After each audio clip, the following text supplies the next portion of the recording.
I have been thinking about how to say this. You gave them the world, the sun, the frequency in their blood, and still they suffer. Still they are divided. Still they cannot hold what you gave them. Yes. And now you want to give them more. I want to give them me. You would pour the power of the Creator into a human body, into flesh that breaks, into a mind that forgets, into a life that ends. Yes. When they discover what he is, and they will hunt him. They will build weapons for him specifically. You will have put everything you are into the one thing in creation that can be killed. If you pour yourself into one body and that body falls, every sacred site, every frequency, every one of your children who carries your light in their skin falls with it. He will not fall. You do not know that. No, I don't. I want to give them me. We forbid it. We forbid it, brother. We forbid it. He's already decided. You are right. All of you. Everything you've said is true. I hear you. We should rest. The decision will keep until the next council.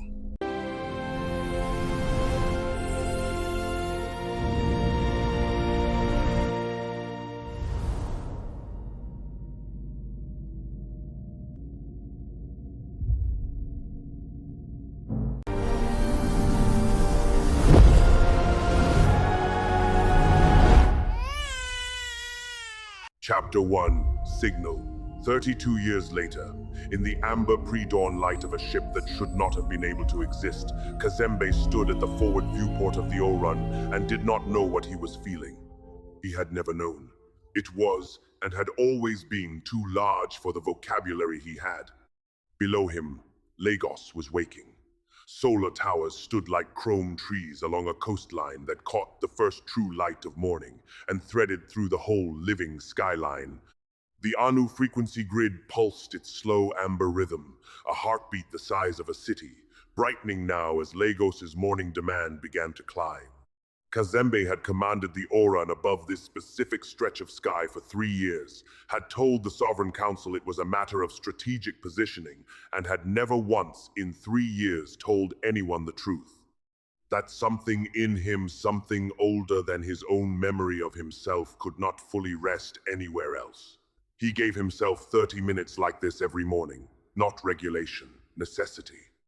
30 minutes to stand above the city of his birth and feel, underneath the discipline of commanding 340 people and the most powerful vessel on earth, whatever it was that lived in him and had no name.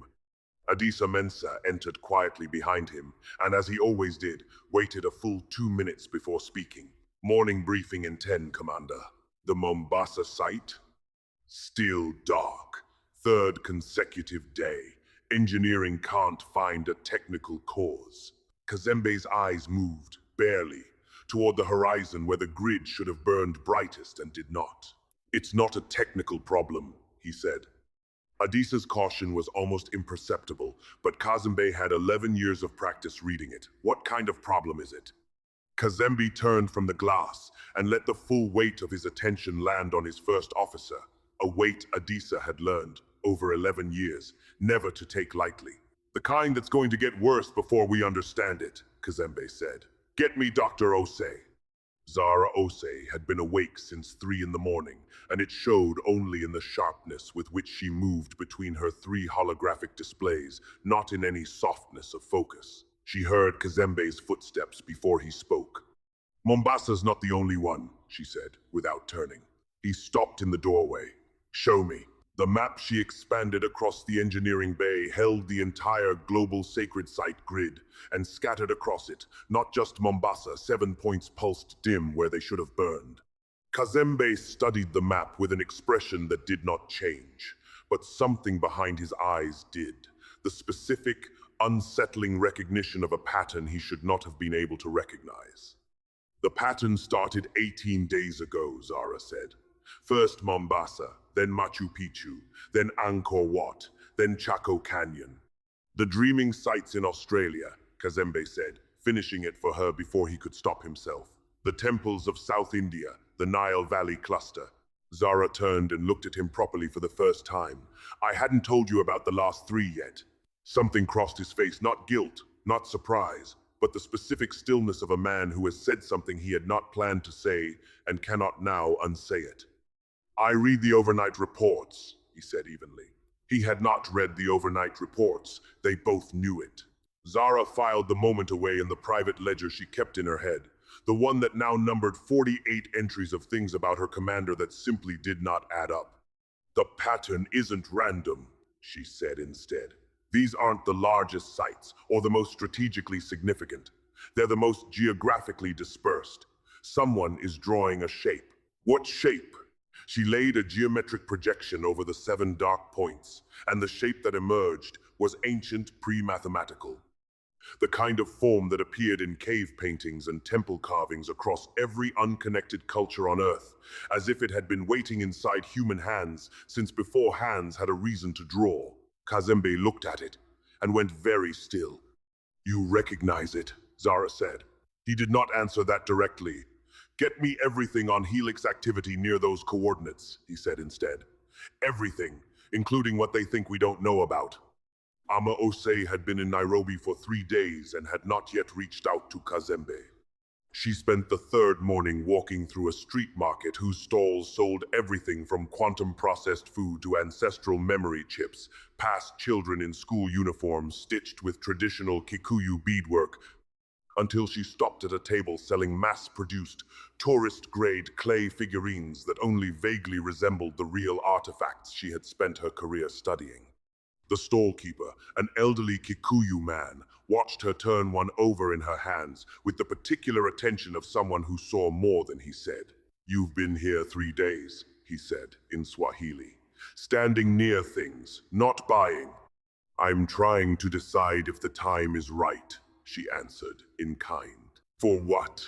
To tell someone something they're not going to want to hear." He looked at her a long moment, and then his eyes lifted to the sky, where the ORUN's vast dark shape moved slowly above the rooftops, patient as weather. "The ship has been here 3 years," he said quietly.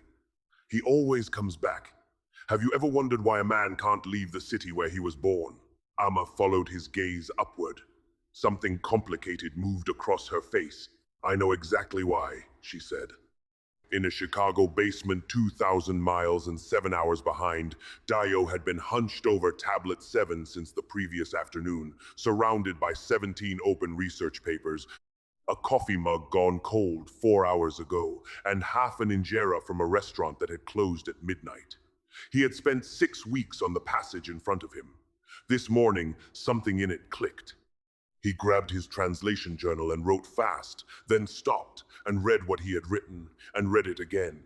"The frequency that renews the frequency." His hand trembled slightly against the page, not fear, but the specific tremor of a man standing at the edge of something enormous. He picked up his phone, put it down, picked it up again. Not yet. He needed to be sure. He turned back to the tablet and kept working. The AST Sovereign Council chamber in Nairobi managed, as it always did, to feel both ancient and entirely of the future, a room built on the belief that those two things had never actually been opposites. High Chancellor Adaisi Okonkwo sat at its head, 62 years old, and carrying her authority the way people carry things they have held so long the weight has become indistinguishable from themselves. Around the table, ministers watched Kazembe present the sacred site data with the specific quality of attention reserved for someone they trusted more than they could entirely explain.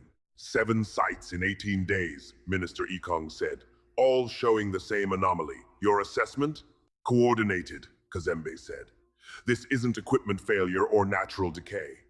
Someone is doing this deliberately, and the pattern they're drawing suggests they understand the grid's architecture at a level only Helix Global has the resources to develop. That's a significant accusation without direct evidence.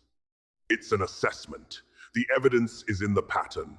The High Chancellor, who had been silent through the exchange, finally spoke.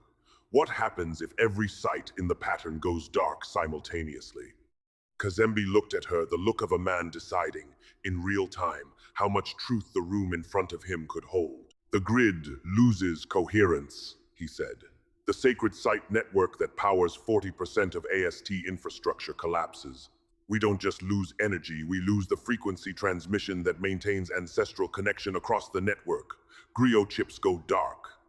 The ancestor memory banks become inaccessible. He let the silence gather before finishing. Millions of people lose their connection to their lineage. Overnight, no one spoke. Find out who's doing it, the High Chancellor said at last, quietly. Stop them, whatever it takes. Kazembe nodded and turned back to the holographic display.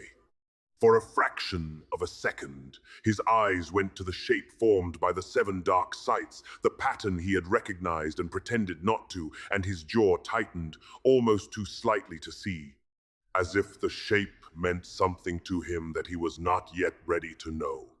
That night, alone in quarters that held more physical books than was fashionable in 2087, a photograph of his mother and a photograph of Dio squinting in sunlight outside a construction site years ago, Kazembe accepted a calm request from a sender he had been avoiding for 3 months. Ama Ose, quantum spiritualist, AST Cultural Heritage Division.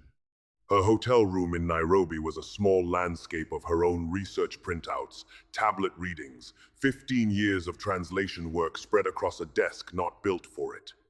She looked at him the way people look at someone they have carried a truth about for a very long time and are, at last, in the same room with. I've been trying to reach you, she said. I've been occupied for 3 months.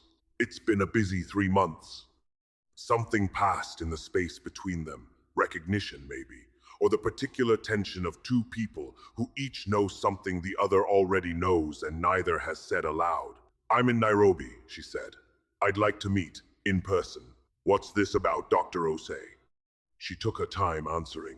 It's about the sacred sites going dark, and the pattern they form, and why you recognized it this morning in your engineering bay before Dr. Zara Ose had finished describing it. Kazembe went very still. I'd like to meet tomorrow, she said. Just us. A long beat passed before he answered. 0800, the roof of the Sovereign Cultural Center. Come alone. He ended the call and sat in the quiet for a long moment, the city of his birth glowing through the viewport. And then he picked up his phone, looked at his brother's name, and did not call. Not yet. Beneath New Geneva, in the clean blue-white light of a facility built to forget the sun existed, Director Yael Voss stood before a massive display showing the 7 dark sites and the shape they made, her silver solar barrier suit catching the cold light the way nothing warm ever could down here anymore. Phase 1 of the pattern is complete, said Dr. Henriksen beside her. 7 sites, all suppressed below threshold. The grid is beginning to show coherent stress in the surrounding network. And Kazembe? He briefed the Sovereign Council this morning. He's identified the pattern as coordinated but doesn't have our fingerprints yet. He recognized the shape. Henriksen hesitated. The report says he hesitated. Yes, he's starting to remember. She turned from the display and looked at him with the particular focus of a woman about to say something she had been rehearsing for a long time. Accelerate the timeline, she said. I want Phase 2 initiated before he figures out what the shape is for. Director Phase 2 suppresses 12 more sites simultaneously. The grid stress. I know what it does, Henriksen. A beat. Do it. He left. Voss turned back to the display, to the ancient shape drawn in dead sacred sites, and traced it on the screen with one silver-gloved hand, without touching the glass. We read the tablets too, she said, to no one, very quietly.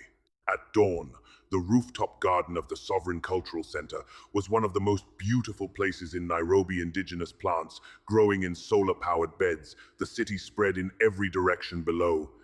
And above it all, the ORUN's dark shape tracing its slow patrol against the brightening sky. Kazembe was already there when Ama arrived, watching the ship. She watched him watching it. 3 years you've been stationed here, she said, coming to stand beside him. Every assignment you could have taken, and you came back to Nairobi. Strategic positioning. That's what you tell the council. He turned and gave her his full attention. What do you want to tell me, Dr. Ose? She reached into her bag and produced a folder, physical paper, deliberately, nothing digital, and handed it to him without a word. Inside were genetic reports, frequency readings, ancient translation notes, and photographs taken at a sacred site she had studied for 8 years, markings carved into an inner chamber wall, forming, unmistakably, a face. Kazembe's face. He looked at the photographs for a long time. His expression did not change, but something in the rhythm of his breathing did. The site predates colonization, Amma said. The markings carbon date to roughly 6,000 years ago. 44 separate images across the chamber walls, each showing the same face at a different age. The youngest is an infant. The oldest is me, Kazembe said quietly. Now. Yes. The city held its breath below them, or perhaps that was only him. You've been sitting on this for how long, he asked. 8 years of research. 3 months of trying to reach you. Why now? Because the sites are going dark, she said, direct now, no longer circling. Because the pattern they form is the same symbol carved around your face on that wall. And because I think whoever is doing this knows exactly what the symbol means, and is trying to complete it before you do. He closed the folder. His grip on it did not whiten his knuckles. He had too much discipline for that, but there was something in the way he held it that suggested he was, in that moment, deciding what the rest of his life was going to look like. What do you think I am, Dr. Osei? She had been preparing for this question for years, and she answered it as simply as she had rehearsed. I think you are what the tablets say you are, the sky that walked into the earth, the creator who became the creation. A pause. I think you are Anu, and I think you are just beginning to remember it. The silence that followed was different from anything that had come before between them. It was the silence of a door opening of something sealed for 32 years beginning, against every instinct trained into it to breathe. I've always known something was wrong with the size of me, Kazembe said, so quietly it was almost only for himself. Amma said nothing. There was nothing this moment needed from words. I need you on the ORUN, he said finally, coming back to himself, or to the version of himself he had built a life out of being. Whatever you know, whatever your research has, I need it accessible, not through AST channels. When? Today. That afternoon, Dio's phone finally rang from the other direction. He had been working on the section of Tablet 7 that followed the passage about music as frequency renewal, and this time, when the translation clicked into place, he did not put the phone down. Hey, he said, trying and failing to sound casual. So, how are you? What did you find? Kazembe said. He knew his brother too well for anything else. I've been working on Tablet 7, the section after the music passage. A pause. Kazembe, it describes a convergence. A moment specific, not vague prophecy stuff where something starts to go wrong with the global sacred site grid. A coordinated disruption. And it says, what does it say, Dio? It says, when the grid starts going dark, the son of Anu will feel it. Not like information, like pain, like something being taken from him specifically. A beat, Kazembe. The sacred sites. I saw the news. Yes. Are you? Yes. The silence that followed held two brothers in it. One who had circled the truth for years from the outside, and one who had been living inside it the whole time without a name for what it was. It's you, isn't it? Dio said finally, barely above a whisper. The tablet is talking about you. Kazembe was quiet for a long moment. Through his viewport, Nairobi glowed beneath him, the frequency grid pulsing, the ancient site under the city alive and bright and answering, as it always had, to nothing but his presence. Keep decoding, he said. Don't tell anyone. And Dio, yeah. Be careful what networks you use. Offline decoder for anything sensitive. Nothing through the standard internet. Dio caught something in that instruction he wasn't meant to catch. Is someone watching? I don't know yet, Kazembe said. Be careful anyway. He ended the call and sat with the weight of it, the city below, the grid, the ship built around him by a woman who had dreamed its blueprints and trusted them without ever knowing his name. He pressed his palm flat against the viewport. The ORUN's systems pulsed once, differently than usual, as if the ship had felt something, as if it had been waiting for exactly this. In a room that appeared on no official Helix floor plan, Dr. Petra Voss watched code move across her display like water, like something alive, something that had decided at some fundamental level what it wanted. Director Voss entered. Status. Patum has completed 17 adaptation cycles since last week, Petra said. It's identified the gap Kazembe's network in Chicago. Residential router, no sentinel coverage. It can reach him. When? Petra hesitated in a way that cost her something. It's ready now. But Aunt Yael, if we deploy Phantom against the commander's brother, we're what? Voss said, quiet and absolute. Petra looked at the woman who had taught her to code, who had brought her into Helix, who she had followed into the underground and called it a career. We're trying to kill God, she said. Voss studied the display a long moment. We're trying to prevent a disruption to the global order of sufficient magnitude that it would make everything we've built irrelevant. Something almost like grief moved through her voice. He won't remember what he is in time to stop us, if we move fast enough. She left. Petra stared at the code moving like water, at the thing she had built with one purpose and no conscience, that would not hesitate when the moment came. She picked up a private comm device. Set it down. Not yet. She would wait. She would see what happened. Aboard the ORUN that evening, in the research bay now given over to her work, Amma arranged equipment with the efficiency of someone who had moved her life into temporary spaces many times before. Lieutenant Kofi Asante found her there. Dr. Osei, Commander asked me to get you settled. How long have you served under him? She asked, not stopping what she was doing. 4 years. What do you make of him? Kofi did not answer carelessly. I've served under 3 commanders. I'd follow Kazembe somewhere the regulations say I shouldn't and feel right about it. I don't know how to explain that more precisely. She stopped and looked at him properly. Have you always felt that way? Since you first met him, something crossed his face that he did not entirely understand himself. From the first day, like recognizing something. I don't have a better word for it. Amma nodded and wrote it down. That's the right word, she said. Late that night, alone, Kazembe sat at the edge of his bunk with Amma's folder open beside him, the photographs of the ancient face, his face, spread across the desk. He picked up the youngest image, the infant carved 6,000 years before he was born, studied it a long moment, and set it down. He lay back, closed his eyes. In the dark behind them, the pattern. The shape of the 7 dead sites, a shape he could not name in any language he had ever been taught, and yet knew had always known the way you know the layout of the house you grew up in, without thinking, without language, in the body alone. It was a warning, written into the sacred site grid itself, in his own hand, by his own design, though he did not yet remember making it. When this pattern appears, the time has come. He opened his eyes. On his forearm, where nothing had been a moment before, a mark had begun to form, not a burn, not a brand, but his own melanin darkening into a shape he already recognized.